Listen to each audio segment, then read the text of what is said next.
நடந்து கொண்டு இருக்கிறதெல்லாம் இப்போ எல்லாம் இது பண்ணிட்டாங்க பாரு, யாகசாலத்துக்கெல்லாம் இது பண்ணிட்டாங்க பாருங்க. நல்லா கும்பிடுங்க. அம்மா வந்து யாகசாலை இது பண்ணிட்டாங்க. அன்னைக்கு கும்பிட்டு சரி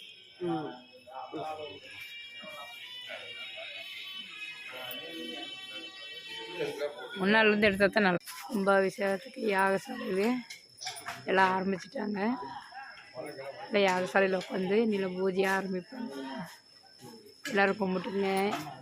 அங்கே அந்த அங்காளம்மனோட அருள் பெற்றுங்க. அம்மா அங்காள தாயி, அம்மா அங்காளீஸ்வரி எல்லா மக்களுக்கும் நல்ல வழி காட்டணும் தாயி. அம்மா ஓம் சக்தி பராசக்தி தாயே. யாகசாலையில் பாருங்கள், உங்களுக்காக எல்லாம் அம்மா போட்டிருக்கேன் பாருங்கள், எல்லாம் வணங்கி இப்போ தான் ஆரம்பிச்சிருக்காங்க.